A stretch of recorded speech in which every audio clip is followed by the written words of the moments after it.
Assalamualaikum, hai, balik lagi di channel aku, saya Amalia. Di sini aku nggak bakalan bahas tentang skincare ataupun body care, tapi di sini aku mau sharing sedikit ke kalian buat gimana sih cara jadi minimalis dan cara nabung rutin konsisten dengan gaji UMR di Jogja.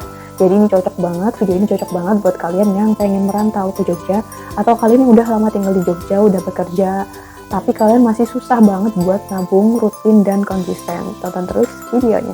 Sebelum lanjut, boleh dong dukung channel ini dengan cara klik subscribe, like, share, dan komen ya. Terima kasih. Jadi untuk UMR Jogja sendiri di tahun ini, 2022 ini di sekitar angka 2.100.000 kurang lebih ya. Dan kalau misal kalian karyawan yang ada kerja shifting gitu, seperti aku yang kerjanya di contact center, jadi itu ada kayak bonus shifting. Karena kan contact center 24 jam ya, jadi ada bonus shifting di beberapa jam masuknya. Jadi untuk rata-rata pendapatan dalam setahun dibagi 12 itu kurang lebih ada di angka 2,5 juta. Kurang lebih ya, jadi bisa naik, bisa turun tergantung perusahaan kalian. Itu gaji karyawan itu gede apa kecil.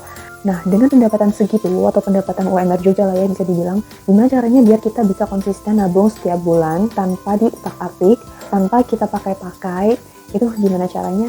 Untuk cara yang pertama, di sini kalian harus bikin budgeting dulu. Yang pertama, kalian sebelum gaji itu keluar atau sebelum kalian mendapatkan gaji itu, berarti kalau misal kalian di akhir bulan gajinya, berarti sebelum akhir bulan 2 atau 3 hari kalian udah bikin list kira-kira dari duit itu atau dari gaji yang akan kita dapatkan, kita mau alokasiin ke mana aja dan untuk besarnya itu seberapa. Kalian udah harus bikin listnya. Kayak contohnya itu kayak di samping. Jadi kalau misal kalian itu punya gaji 2,5 juta per tiap bulan, dan kalian itu anak rantau yang nggak punya saudara dan tinggalnya itu kayak sewa gitu, kalian bisa pakai pembagian atau rumus seperti yang di samping, tapi ini benar-benar basically ini benar-benar kayak preferensi dari kalian sendiri. Kalian mau baginya itu persentasenya itu seberapa aja itu bebas, tapi ini aku ngasih gambaran ke kalian untuk persentase angka yang aku keluarin, yang aku pakai buat mengatur keuanganku. Jadi untuk 40% ini bisa dipakai buat biaya hidup. Biaya hidup tuh mencakup kayak sewa kosan dan juga uang makan. Tapi di sini uang makan aku bener-bener kayak dipres banget, diminimalisir banget. Aku juga nggak terlalu sering nongkrong. Dan untuk biaya kosan atau biaya sewa kos juga kalian bisa pilih kos-kosan yang emang harganya itu murah tapi lengkap dan bersih. Di Jogja lumayan cukup banyak, jadi kalian pintar-pintarnya aja nyari kos-kosan yang emang murah, bersih, tapi kualitasnya fasilitasnya lengkap. Dan untuk biaya makan sendiri di sini aku bisa membudgetkan di angka 500.000 sebulan dengan catatan kalian harus masak sendiri. Ini biasanya udah termasuk uang belanja bulanan ya. Kalau misal kebutuhan sehari-hari kita kayak sabun dan segala macam, bisa di plus minusnya itu kurang lebihnya itu bisa, kalau misal defisit itu mungkin 100.000. Jadi kayak kalian bisa ambil nanti dari yang persentase lain-lain ini.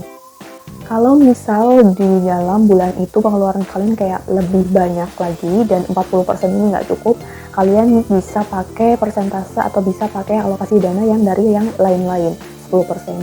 Tapi jangan lupa untuk yang lain-lain juga ini bisa kalian pakai juga buat sedekah, boleh ke orang tua ataupun orang-orang yang membutuhkan.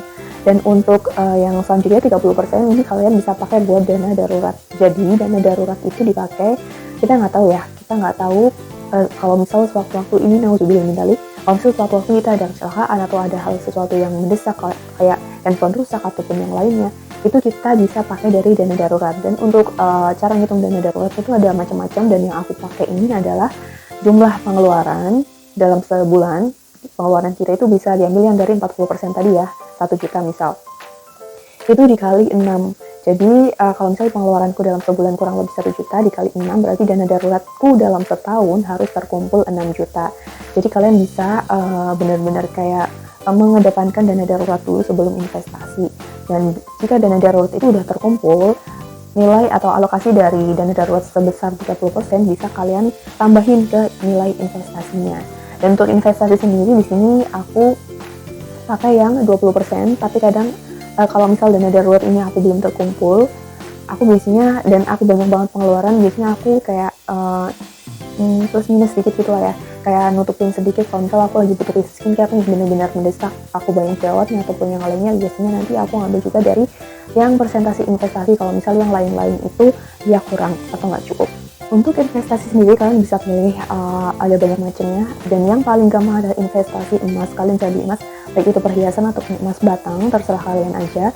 Tapi kalau misal nih kita masih awal-awal dan masih kayak butuh dana buat yang alokasi dana darurat, berarti kalian kayak nabung dulu beberapa bulan untuk bisa beli emas. Karena kalau misal dari gaji 2,5 juta dan untuk investnya di sini 20%, itu kan berarti kayak sekitar 500 ribu kan baru dapat emas mungkin sekitar 1 gram kurang lebih ya. Dan kalian harus beli, berarti kalau misalnya pengen beli emas yang lebih berat lagi gramnya, kalian bisa nabung dulu beberapa bulan, 2 atau 3 bulan, baru kalian bisa beli emas dengan gram yang lebih besar.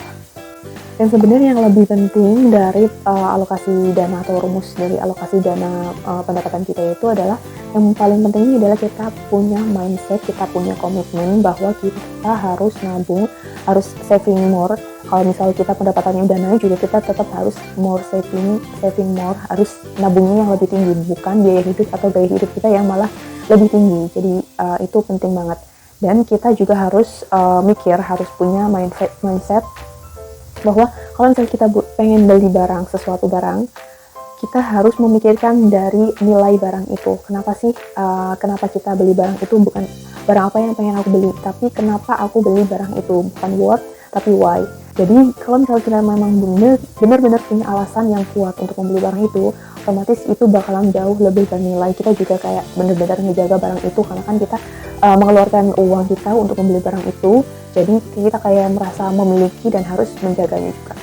Tips yang pertama itu tadi, kita harus kayak bikin budgeting list budget gitu untuk alokasi dana yang kita dapatkan nanti itu bakalan kita pakai buat apa aja, itu yang pertama. Dan itu dipakai atau ditulis sebelum gaji kalian dapatkan, atau sebelum gaji itu duit itu masuk ke rekening kalian, budgeting. Dan untuk yang kedua di sini adalah mindset minimalis. Dan untuk yang ketiga di sini tips dari aku, kalian juga harus punya pendapatan tambahan. Jadi kalau misal pendapatan itu kita ibaratkan seperti ember, kita harus punya lebih dari 1 ember yang menghasilkan. Jadi kita harus punya pendapatan yang lebih dari 1 sumber, jangan hanya mengandalkan dari 1 sumber. Walaupun memang untuk sumber-sumber yang kedua, ketiga, keempat itu nggak sebanyak, nilainya nggak sebanyak atau jumlahnya nggak sebanyak dari sumber yang pertama, tapi itu bakalan bisa banget ngebantu buat kita tuh lebih banyak nabungnya atau nge-backup kalau misal kita lagi banyak pengeluaran, tapi untuk dari alokasi dana yang tadi udah kita rencanakan itu kayak kurang. Dan kalian bisa coba kayak jualan online atau ikut MLM yang emang dia itu trusted, dan itu benar-benar ngebantu banget sih. Atau kalian juga bisa kalau misal kalian aktif di sosmed, kalian bisa juga sebar-sebar link affiliate. Dan itu dia tadi 3 tips dari aku gimana cara buat nabung konsisten, rutin dengan gaji UMR Jogja. Semoga bermanfaat. Dan kalau misal video ini banyak kekurangannya, mohon maaf banget. Dan kalau misal kalian pengen tanya-tanya seputar tema di video ini, kalian bisa tulis di kolom komentar, insya Allah aku bakalan jawab. Dan jangan lupa dukung channel aku dengan cara klik subscribe dan like. Sampai ketemu di video yang lainnya. Wassalamualaikum, bye. Terima kasih udah nonton video ini. Jangan lupa subscribe dan like ya. Assalamualaikum.